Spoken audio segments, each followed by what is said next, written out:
Well, welcome to another one of Dr. Russ's airgun adventures.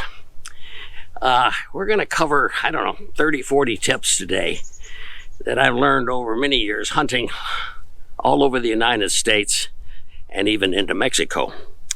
Why give out some hunting tips? Well, I can tell you that just about every sport out there, the top players have a coach. The best quarterback, the best baseball player, they have coaches, and they teach them something more.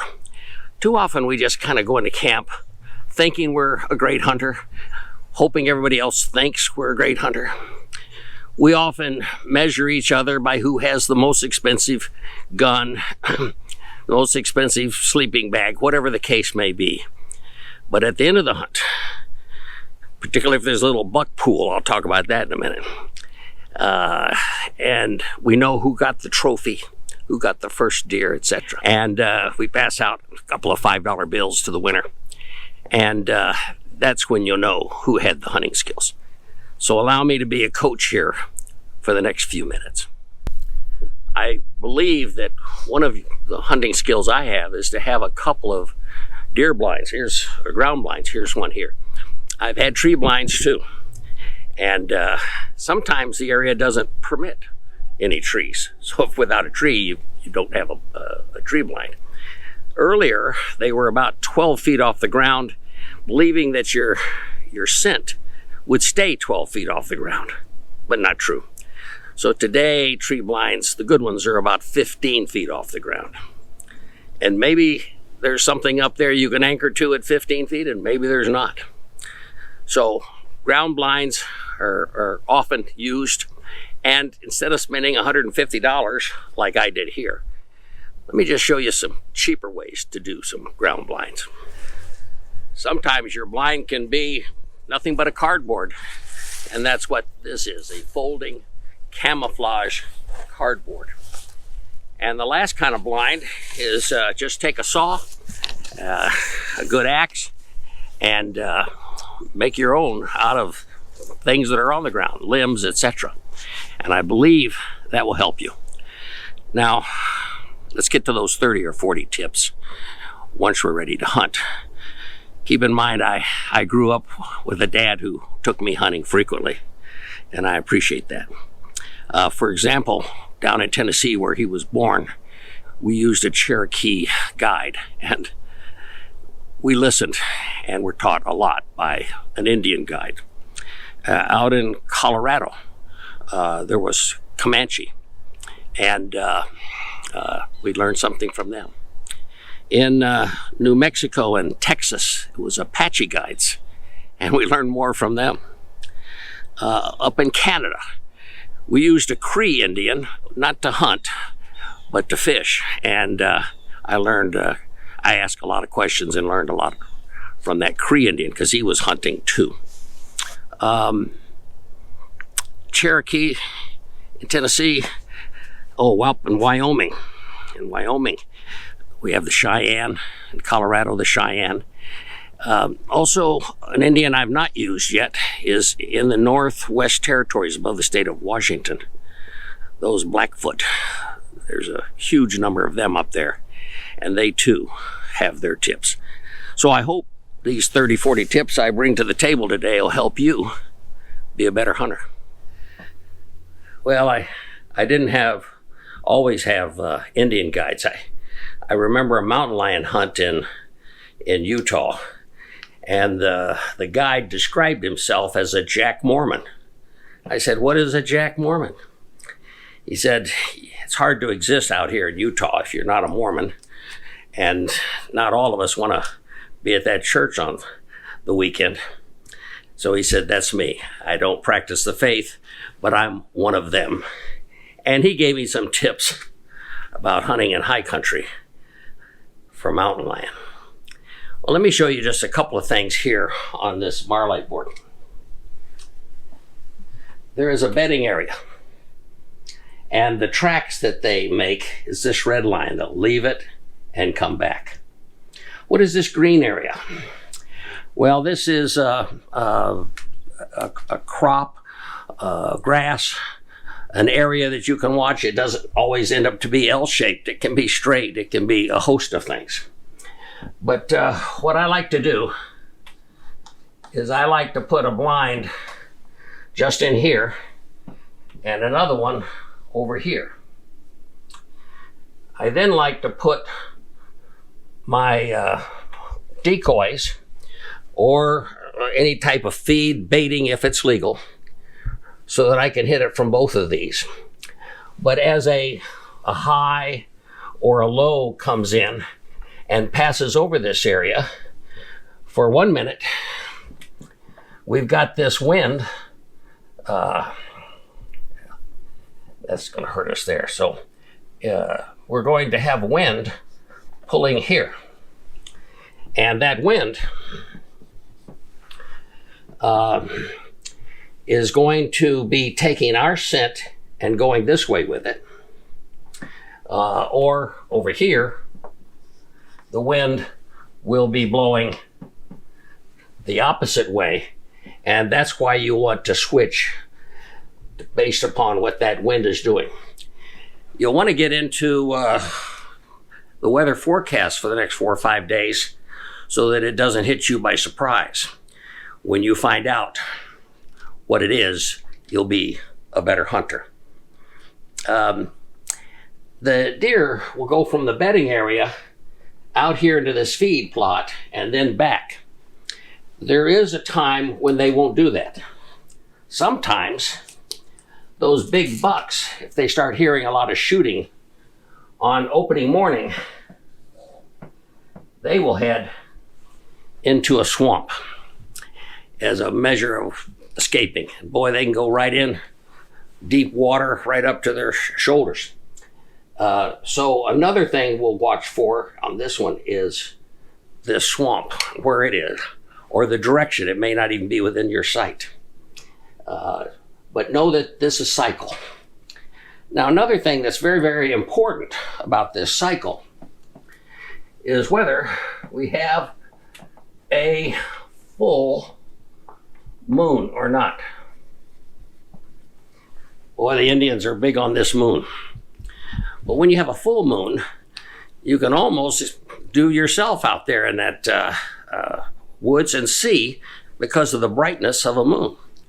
But what if it's a non-existent moon or a small sliver of a moon? Well, that's darker. You don't belong out there then, unless you have the night vision scopes. But this is important because when there's a full moon, these animals turn into nocturnal. And fortunately, we don't have that full moon very long. When we have the partial moons and slivers of moon, they don't like to go out in pitch black themselves. There's a lot of critters out here. And so they'll be out here during the day or early morning or late evening. So be aware of the moon and know that if it's a full moon, it's very difficult to hunt in that particular situation. Make sure that you obey the local laws and you wear the appropriate amount of orange, hunter's orange, and a hat. I've seen people a whole suit of orange. Well, I got to tell you, I think the deer can see that orange. So you might want to look for camouflage orange, if you will. If you can get out to the hunting site early and you can set these up, you may have to run a cable chain through them to keep them from being stolen. But let the deer kind of get used to it. So that when you do go out on the morning of, you'll be ready. Let's talk about the morning of. You'll be at your hunt camp. Could be a motel. It could be just in the back of your truck. It could be a sleeping bag on the ground just outside of your vehicle. But whatever it is, you're going to get out in the morning of opening day. What you don't want to do is get out here and put your scent out here a day or two early and then do all your setup, because you'll have everything set up and no deer. So we do that several weeks, even a month early.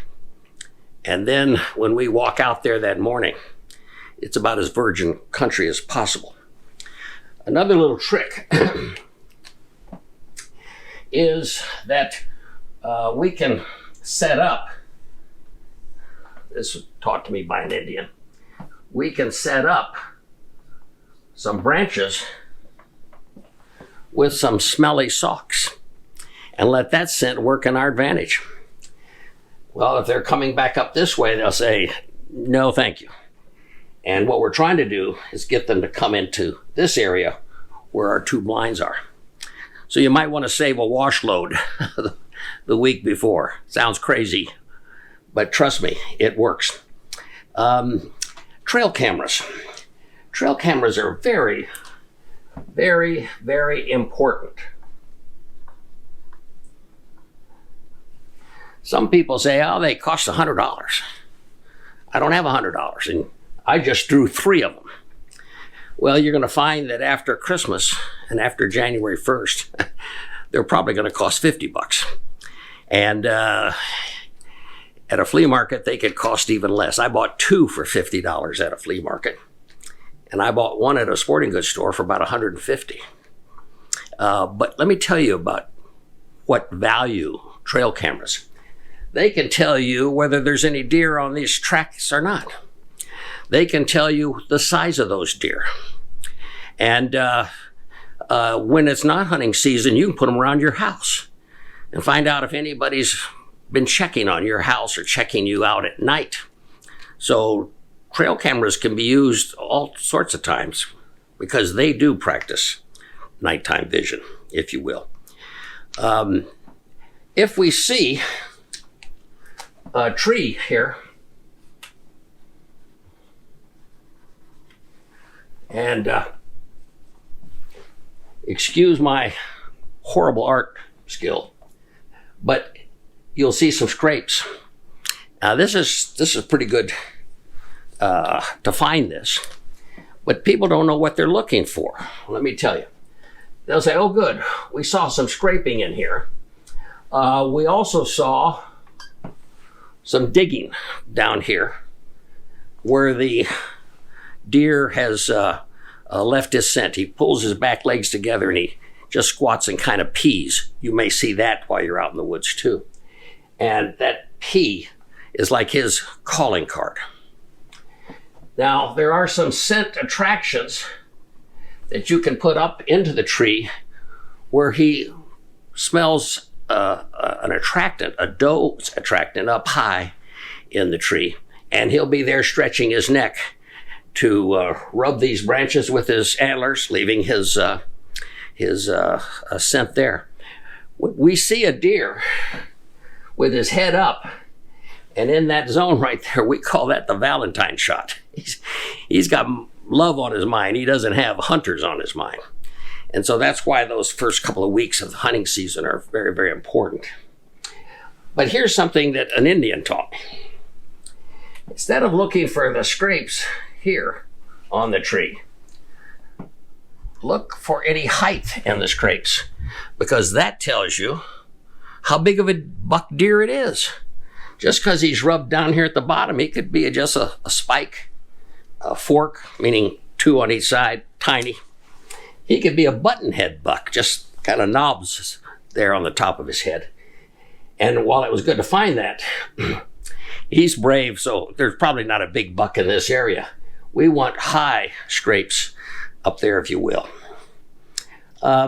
Something that I've learned from American guides is they don't have a lot of tips out in the field. They have a general idea where these trails are. Thank God for that. But they always plan the best meals when you get back at camp.